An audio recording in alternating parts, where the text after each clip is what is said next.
পল্লী গ্রামের বউ হয়েও সকাল থেকে যেভাবে সব কাজের চাপ সামলেও আমার টিনের কুঁড়েঘর গুছিয়ে টিপটপ রাখি। খুব সকালেই উঠেছি, মানে ভোর সকালে ঘুম থেকে উঠে প্রথমে নামাজটা পড়ে নিয়েছি, তারপর মেয়েকে নিয়ে কিছুক্ষণ বসে থেকেছি, তারপরে জানলা দরজাগুলো খুলে দিচ্ছি। তো বেডরুমের জানালা দরজা খুলে লাইট অন করে তারপরে চলে যাচ্ছি রান্নাঘরে এসে রান্নাঘরের দরজাটাও খুলে দিচ্ছি। তো দেখো, অতটা ঝলমলে রোদ ছিল না, কিন্তু এই তো পূর্ব দিকে আমার দরজাটা, তো ওই কারণেই সূর্যটা তো ওই দিকে ওঠে, তো ওই কারণেই কিন্তু মনে হচ্ছে ঝলমলে রোদ উঠেছে, কিন্তু অতটা আজকে রোদ ছিল না। তো যাই হোক, রাত্রিবেলায় কাপড়গুলো কেচে রেখেছিলাম, সেই সাথে বাসনগুলো মাজা ধোয়া করে রেখেছিলাম। তো আজকে রোদ অতটা ছিল না, ওই কারণেই মেয়েকে কোলে করেই কিন্তু কাপড়গুলো এসে মেলে দিলাম, যাতে তাড়াতাড়ি শুকিয়ে যায়। তো যাই হোক, আসসালামু আলাইকুম বন্ধুরা, তোমরা সবাই কেমন আছো? আশা করি আল্লাহর দোয়ায় তোমরা বেশ ভালো আছো। আলহামদুলিল্লাহ, আমরাও বেশ ভালো আছি। নতুন দিনে আরেকটা নতুন ভিডিও নিয়ে তোমাদের মাঝে চলে এসেছি। দেখতে থাকো বন্ধুরা, আজকের ভিডিওটা তোমাদের কাছে ভীষণ ভালো লাগবে। তো সকাল সকাল উঠে ওই তো দেখতেই পেলে ওই কাজগুলো করে নেওয়ার পরে এখন ঝাড়াঝুড়িটা করে নিচ্ছি। তো কদিন ধরে ঝাড়াঝুড়ি করিনি, তো ওই কারণে মাকড়সার জাল দেখতে পাচ্ছি। তো আজকে কিন্তু সময় করে ওইগুলো ঝেড়েই নিলাম। তো তারপরে মোছামুছিটা করে নেব, তারপরে ও বাসনগুলো জায়গায় গুছিয়ে রেখে দেব। তো ভিডিওর শুরুতেই বলবো যে যেখান থেকে এই মুহূর্তে আমার ভিডিওটা দেখছো, আশা করবো একটা ছোট্ট লাইক দিয়ে আমার ফুল ভিডিওটা কন্টিনিউ করবে, কারণ তোমাদের একটা ছোট্ট লাইক আমার ভিডিওটা অনেক দিদি বোনেদের মাঝে পৌঁছে যেতে সাহায্য করবে। তাই আশা করবো একটা ছোট্ট লাইক দিয়ে আমার ফুল ভিডিওটা কন্টিনিউ করবে। তো গ্যাস ওভেনটা মুছে নেওয়ার পরে এখন ওই তো মশলার কৌটোগুলো মুছে নিচ্ছি, কারণ এখানে রান্না করি তো তেল চিটচিটে হয়ে যায়। তো প্রত্যেক দিন যদি মুছে নেওয়া যায় তাহলে অতটা তেল চিটচিটে বোঝা যায় না। তো আমি তাও প্রত্যেক দিন মুছি না, একদিন অন্তর কিংবা দুদিন অন্তর, আর কোনো দিন প্রত্যেক দিন, মানে রোজগারটা রোজই করে নিই। তো আজকে কিন্তু 2 দিন পরেই করে নিলাম।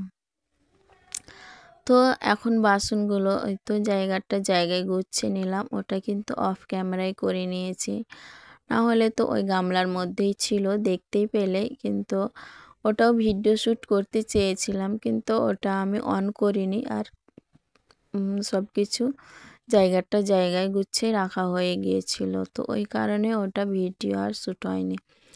তো যাই হোক, এখন জলখাবারের জন্য সব কিছু রেডি করে নেব। তো এই টেবিলটাও মোছা হয়নি, তো এখন মুছে নিচ্ছি, তারপরে জলখাবারটা রেডি করব। তো আজকের ওয়েদারটা ভীষণ ভালো ছিল, একদমই রোদ নেই বললেই চলে, একদম ঠান্ডা ঠান্ডা অনুভব হচ্ছে যে আজকে ঠান্ডা পড়ে গিয়েছে, এরকমটাই মনে হচ্ছিল, একদম ঠান্ডা ঠান্ডা লাগছিল। তো বেশ ভালো লাগছিল। তাও আমাদের রুমে কিন্তু একদম এতটা গরম লাগে, তো কি বলবো, ঘরের ভিতরে ঢুকলে কিন্তু গরম, বাইরে বেরোলে ঠান্ডা ঠান্ডা লাগে। তো ভালো লাগছিল, আজকাল তো দিনগুলো খুব সুন্দর যাচ্ছে আর ভালো হচ্ছিল। তো আজকে দুপুরবেলা আবার বৃষ্টিও হয়েছিল, তো কারণ বৃষ্টি হবে, 1-2 ফোঁটা করে বৃষ্টি কিন্তু হবে। তো যখন রান্না করছিলাম তখন হচ্ছিল, তো এখন আমি ভয়েসটা পরে দিচ্ছি, তো ওই কারণে এইভাবেই বললাম। তো যাই হোক, আজকে জলখাবারে ছিল এই তো শুকনো ভাত, বাদাম ছিল, সেই সাথে জিলিপি আর মুড়ি আর নর্মাল পানি আজকে খেয়ে নিয়েছি, কারণ লেবু নেই, তো ওই কারণে পানি গরম করিনি। আর হাজব্যান্ড হাটে যাওয়ার জন্য খুব তাড়াহুড়ো করছিল, ওই কারণে ওইভাবেই কিন্তু আজকে জলখাবারটা খেয়ে নিয়েছি। তো সব কিছুই কমপ্লিট করতে না করতে আবার হাজব্যান্ড বাজার থেকে চলে এসছে, তো বাজার থেকে এসছে, তো এখন আমি তো সবজিগুলো গুছিয়ে নিচ্ছি।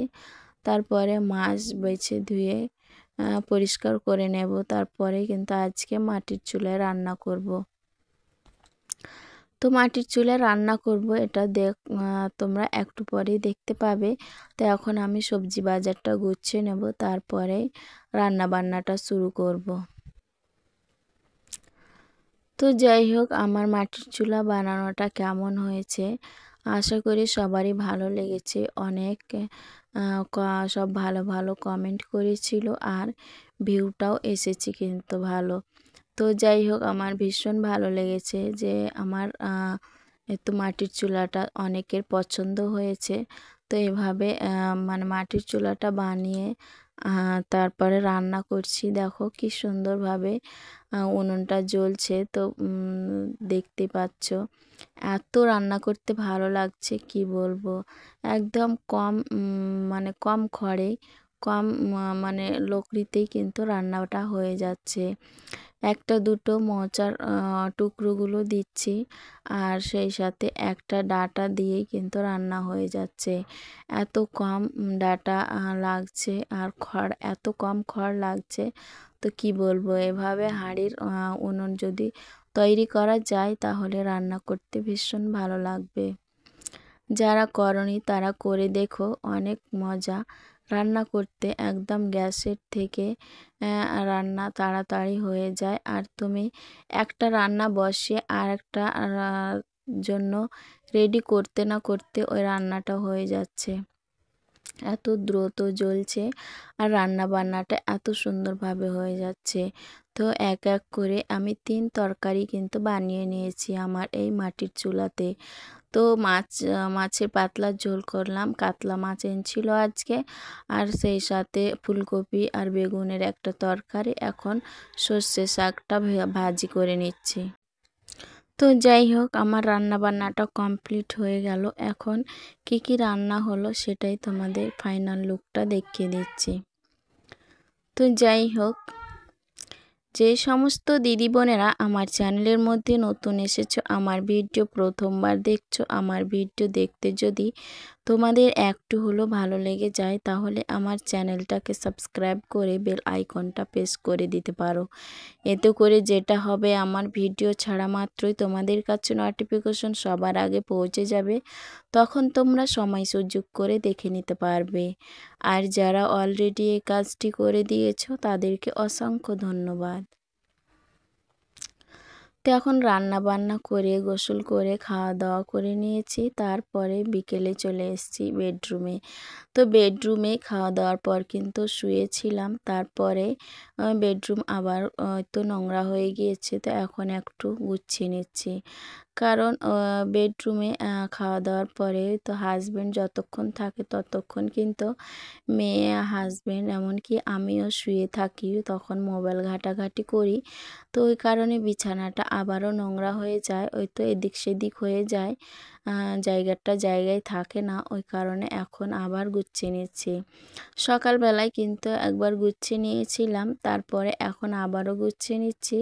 তো বিছানা তো এইরকম হতেই থাকে, দিনে 2বার থেকে 3বার কিংবা 4বারও গুছাতে হয়। ছোট বাচ্চা থাকলে ওই রকমটাই হয়। আর ওই তো ওইভাবে রেখে দিলে তো থাকবেই, কিন্তু আমি ওইভাবে রাখতে পারি না, কারণ আমার একদম অগোছালো ঘর দুয়ার ভালো লাগে না। আমি জায়গাটা জায়গায় সব সময় রাখতে চেষ্টা করি, আর রেখেও থাকি। তো এইভাবে টিপটপ করে রাখলে ভালোই লাগবে। এই ছোট্ট সংসারটা খুব সুন্দরভাবে পরিষ্কার করে গুছিয়ে রাখলে ভালো লাগবে, আর নিজের মনে শান্তি আসবে, আর একটা রিল্যাক্সে বিশ্রামও নিতে পারবো। বিছানাটা যদি নোংরা হয়ে থাকে, অগোছালো হয়ে থাকে, তাহলে শুতে বসতে কিন্তু একদম ভালো লাগবে না, আর মাথার মধ্যে মনে হবে পাহাড় জমে আছে, কাজের পাহাড় জমে আছে। তো ওই কারণে আমি সব সময় কিন্তু যখনই বিছানা ছেড়ে উঠি, ওই সোফাটা আর বিছানাটা কিন্তু একটু হালকা হাতে কিন্তু গুছিয়ে নিই। তারপরে যখন সময় পাই ভালোভাবে কিন্তু গুছিয়ে নিই। তো সব সময় যদি টাইম টু টাইম এভাবে গোছাতে থাকি, তাহলে অতটা নোংরাও হয় না আর খারাপও লাগে না দেখতে। আর মেয়েকে দেখতে পাচ্ছ কিভাবে মুড়ি ফেলে রেখেছে, বিছানায় মুড়ি খেয়েছে। আর যখন শুয়েছিলাম হয়তো দুপুরবেলায় খাওয়া দাওয়ার পরে, তখন মুড়ি খেয়ে এইভাবে ফেলে নোংরা করে রেখেছে। তো এইভাবে তো আর রাখা যায় না, কারণ ইঁদুর আসবে আর পটি করবে, তো একদম ভালো লাগে না। এই ইঁদুরের পটি আমার একদম সহ্য হয় না, কি বলবো। এত মাথা নষ্ট করে দেয় ইঁদুর, তো কি বলবো, একদম ভেবেই পাই না। তো ওই কারণেই আমি চটজলদি আমার বেডরুমটা গুছিয়ে থাকি, মানে ঝাড় দিয়ে রাখি আর মুছে রাখি, যাতে একদম ইঁদুর এসে পটি করতে না পারে। যদি কোনো কিছু ঘরের ভিতরে পড়ে থাকে তাহলে ওই তো খাবে আর সে আনন্দ করবে আর পটি করবে। তো ওই কারণে আমি একদম কিছু ফেলে রাখি না, যাতে ইঁদুর কোনো চান্স না পায়। তো যাই হোক, আজকে এই বেডরুম গোছানো থেকেই তোমাদের কাছ থেকে বিদায় নিয়ে নেব। ভালো থাকো, সুস্থ থাকো, সবাই হাসি খুশি থাকো, এইভাবে আমার পাশে থেকো। তো এখন বেডরুমটাও মুছে নিচ্ছি। ওই তো মুড়ি ফেলেছিল, তারপরে ঝাড়ঝাঁটা দিয়ে এখন মুছে পরিষ্কার করে নেব।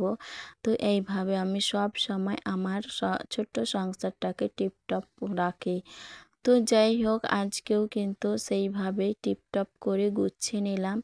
তো এখন গোছানো হলে এখান থেকে তোমাদের কাছ থেকে বিদায় নিয়ে নিলাম। আসসালামু আলাইকুম।